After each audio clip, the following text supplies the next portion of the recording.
And as we have been programmed mentally, intellectually, one must be aware of this being programmed. Like a computer. The programming that we are constantly assaulted by throughout our life conditions us. It programs us to a particular worldview. Is they are absolutely propagandizing the world with all of their... Tu t'es jamais demandé, mais pourquoi je suis né? Tu sais, ces soirs où tu es assis sous un ciel étoilé, en te posant la question, mais c'est quoi le sens de tout ça? La Bible dit que tu fais partie d'une histoire magnifique. En fait, cette histoire ne tourne pas autour de toi. C'est beaucoup plus grand que juste toi et moi, plus grand que nous tous. C'est aussi grand et merveilleux que Dieu peut l'être. Pourtant, certains hommes ont toujours essayé de cacher cette histoire, soit en la brûlant, et les hommes qui la prêchaient, en l'expliquant dans une langue que personne ne pouvait comprendre, ou encore en disant au monde que le message principal de cette histoire est très compliqué, et même en distrayant les personnes, afin que personne ne puisse entendre la vérité.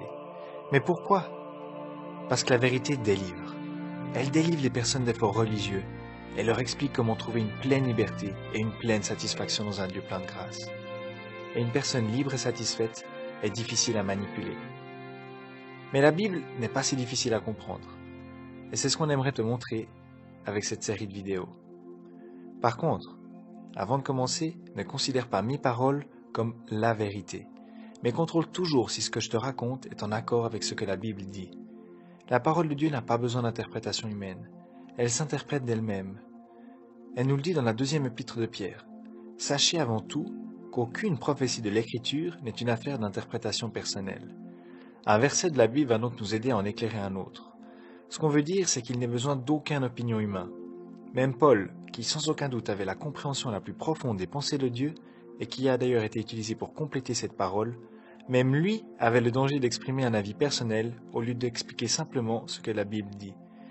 Les croyants qui l'écoutaient accueillaient cette parole avec beaucoup d'empressement, et ils examinaient chaque jour les Écritures pour voir si ce qu'on leur disait était exact.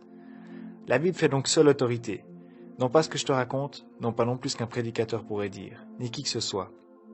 Si ce n'est pas dans la Bible, ce n'est pas une vérité biblique, et par conséquent ne porte aucune autorité morale. C'est aussi simple que ça. Bon, allons-y. Genèse 1, verset 1. Quoique encore une chose, ne lis pas la Bible sans avoir prié avant. Donc mets la vidéo sur pause un moment et demande à Dieu qu'il se révèle par sa parole. Personnellement, j'arrive pas, mais si tu es multitâche, tu peux aussi le faire pendant que je parle. Au commencement, Dieu créa les cieux et la terre. La terre était informe et vide. Il y avait des ténèbres à la surface de l'abîme, et l'Esprit de Dieu se mouvait au-dessus des eaux. Et Dieu dit que la lumière soit, et la lumière fut. C'est vrai que c'est assez poétique, mais c'est quand même relativement mystérieux. Et si je te disais que c'est déjà un résumé du message principal de la Bible? Ok. Alors mettons en pratique ce qu'on a vu juste avant, et prenons d'autres versets de la Bible pour qu'ils nous éclairent ce passage. Alors en quoi ces versets sont-ils un résumé du message principal? Déjà parce que Dieu dit en Ésaïe 46, « Je suis Dieu, et nul n'est semblable à moi. J'annonce dès le commencement ce qui doit arriver. » Donc même si la vérité se dessine dans chaque livre de la Bible, Dieu nous dit que dès le commencement, l'essence même du message s'y trouve. Tout d'abord, Dieu crée une chose belle. Ensuite, pour une raison quelconque, tout devient chaotique. Alors Dieu appelle la lumière pour qu'elle brille dans le chaos et que toute chose soit faite nouvelle.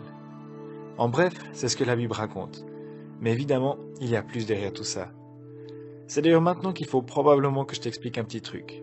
La Bible est composée de 2 parties, l'Ancien et le Nouveau Testament. Alors pour faire simple, si l'Ancien Testament était un livre pour écolier, le Nouveau Testament serait le livre de l'enseignant, celui qui contient toutes les réponses. En gros, si tu veux accélérer, va directement dans le Nouveau Testament. En 1 Corinthiens 10, verset 11, on peut voir un élément très intéressant. Les histoires qui se sont déroulées dans l'Ancien Testament ont été écrites pour nous servir d'exemple et pour notre instruction personnelle. Alors ça signifie 3 choses. En premier, ce qui est écrit dans l'Ancien Testament s'est vraiment passé. Ce n'est pas des mythes. Deuxièmement, ces histoires sont des types, ou des images d'une réalité spirituelle plus élevée. Le mot grec utilisé pour exemple ou type est typos. C'est d'ailleurs de là que devient le mot typique. Donc c'est une image d'une réalité spirituelle plus élevée.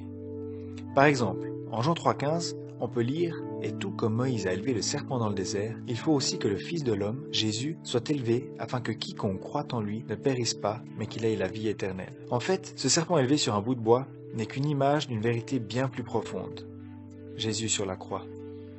Si on parle en langage biblique, le serpent serait un type, et Jésus serait alors l'antitype. Troisièmement, c'est présenté de cette manière pour notre instruction personnelle. Ok. Alors si nos versets de la Genèse sont un type, est-ce qu'il existe aussi un verset dans le Nouveau Testament qui contiendrait un résumé du message biblique et serait alors un antitype? C'est clair qu'il y en a un.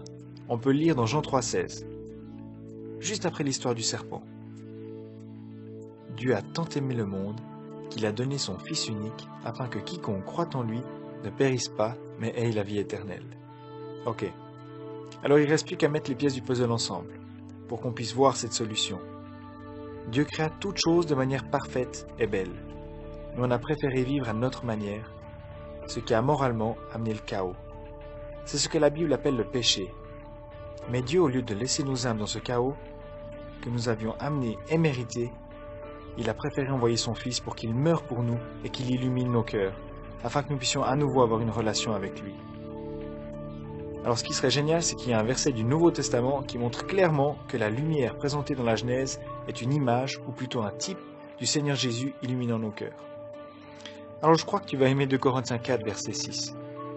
En effet, le Dieu qui a ordonné que la lumière brille du sein des ténèbres a aussi fait briller sa lumière dans notre cœur pour faire resplendir la connaissance de la gloire de Dieu dans la personne de Jésus-Christ. J'espère que j'étais assez clair en montrant que la Bible s'interprète d'elle-même et que Dieu a un message incroyable à te dire. Finalement, on peut se poser la question, pourquoi est-ce que Dieu n'a pas simplement écrit son message sur une page? En fait, c'est un peu plus compliqué que ça, mais je crois qu'on pourra en discuter dans la prochaine vidéo. Yes, merci d'avoir regardé la vidéo, c'est super sympa de ta part. Si tu veux plus d'informations, n'hésite pas à t'abonner à notre chaîne CrossPaint sur YouTube. Oui, parce que le but de CrossPaint, c'est de réveiller une passion dans les gens pour Jésus. Et nous croyons seuls la Bible et le Saint-Esprit peuvent l'accomplir. Alors, nous expliquons la Bible à l'aide d'un vocabulaire accessible et des images simples. Et entre-temps, On profite d'un bon café. Si tu veux nous aider à soutenir le projet, n'hésite pas d'aller sur notre site, tu trouveras des informations qui t'aideront à le faire. Yes, ciao.